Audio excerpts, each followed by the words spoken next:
Sjálfbær flugvöllur þarf að huga vel að þessum 3 típisku þáttum sem eru í sjálfbærninni, sem eru umhverfishlutinn, samfélagshlutinn, þar sem við þurfum að huga vel að því hvernig við komum fram við nærsamfélag okkar og efnahagslegi hlutinn. Við erum að reka hérna stórt mannvirki sem er mikil efnahagsleg áhrif inn í hagkerfi Íslands.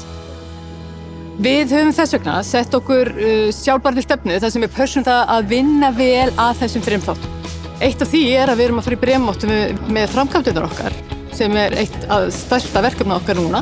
Uppbygging flugvallarins verður vottuð með BREEAM, sem er bæði þekktasti og mest notaðasti staðallinn sem vottar sjálfbærni framkvæmdarverkefna. Uppbyggingin mun leiða af sér kolefnisspor, framkvæmdir gera það eru með stór kolefnisspor. Þannig að við erum mjög meðvituð það að leita allra leiða til að minnka það eins og hægt er.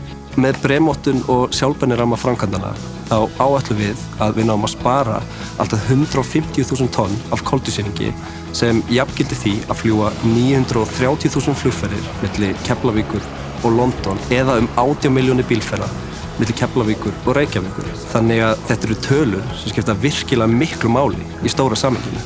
Við erum náttúrulega bara einn hluti af flugvelli, við rekum flugvelli sjálfan en síðan vinna með okkur fjöldinn allur af samstarfsaðilum.